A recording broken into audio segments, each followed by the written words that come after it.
India 10 lakh engineering graduate और सिर्फ 20% jobs और बाकी अनएम्प्लॉयबल, ये कहना है इन न्यूज़पेपर्स का।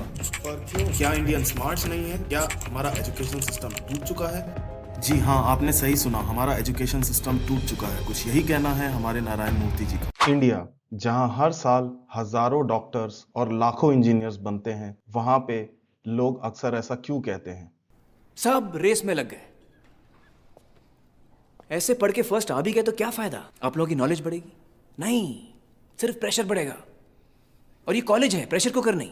मेरा नाम है सुमित और आप देख रहे हैं डिजिटेक टॉक।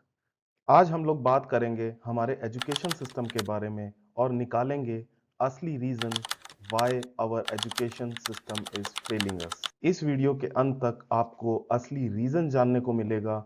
ये भी जानने को मिलेगा कि हमारे लिए क्या चीजें काम कर रही हैं, क्या चीजें काम नहीं कर रही हैं और किस चीज को बदलने की हमें जरूरत है। इस चीज को समझने के लिए चलिए जरा पीछे चलते हैं 1830 के दौर में।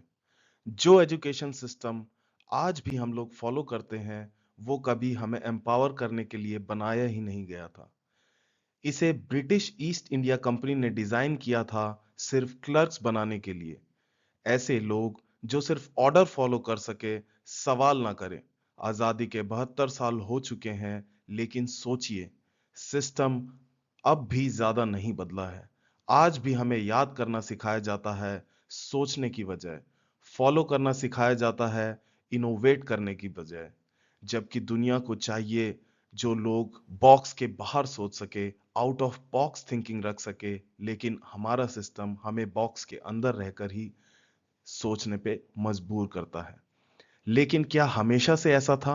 ब्रिटिश ईस्ट इंडिया कंपनी के आने से पहले हमारा एजुकेशन सिस्टम बहुत ही पावरफुल एजुकेशन सिस्टम था। हमारे एजुकेशन सिस्टम में मेडिकल, फिलॉसफी और डिफरेंट डिफरेंट टाइप के टॉपिक्स गुरुकुल में सिखाए जाते थे। गुरुकुल की परंपरा हमेशा से चलती आई थी, लेकिन ब्रिटिशर्स ने आके इसे टोटली चेंज किया और एक नया एजुकेशन सिस्टम बनाया। चलिए अब बात करते हैं दूसरी सबसे बड़ी प्रॉब्लम के बारे में, जो है मेंटालिटी। ज्यादातर स्टूडेंट के लिए गोल सिंपल होता है, बस एग्जाम पास कर लो, 60 आउट ऑफ 100 ले आओ और नेक्स्ट लेवल पे चले जाओ। लेकिन सोचिए, जो 40% आपने नहीं सीखा, क्या वो आपके लिए क्रिटिकल हो सकता था? तभी होती है असली दिक्कत शुरू। कंफ्यूजन, स्ट्रगल और धीरे धीरे हर सब्जेक्ट का आधा अधूरा ज्ञान। आइए अब हम ये देखते हैं कि दूसरे कंट्रीज में एजुकेशन सिस्टम कैसा है। सबसे पहले बात करें अगर हम यूएस की, तो यूएस में एजुकेशन सिस्टम को कैरेक्टराइज किया जाता है उसकी फ्लेक्सिबिलिटी के लिए, जो स्टूडेंट को अलाउ करती है डिफरेंट रेंज ऑफ टॉपिक में से चूज करने के लिए, जो उनको फर्दर एनकरेज करती है कुछ ऐसा डिसीजन लेने के लिए जो उनके इंटरेस्ट को और उनकी काबिलियत को स्ट्रेंथन करे। ऐसी फ्लेक्सिबिलिटी पैदा करती है creativity, critical thinking and adaptability among students. दूसरी तरफ अगर हम बात करें यूरोपियन एजुकेशन सिस्टम की, तो ये भी काफी फ्लेक्सिबल एजुकेशन सिस्टम है, जहां more practical knowledge and less of theoretical knowledge दिया जाता है।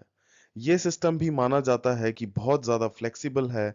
इसमें स्टूडेंट्स को डिफरेंट टाइप के ऑप्शंस दिए जाते हैं, जिनमें से वो चूज कर सकते हैं और अपनी एजुकेशन को पूरा कर सकते। ओवरऑल अगर बात करें तो ये सारे सिस्टम बात करते हैं फ्लेक्सिबिलिटी के बारे में।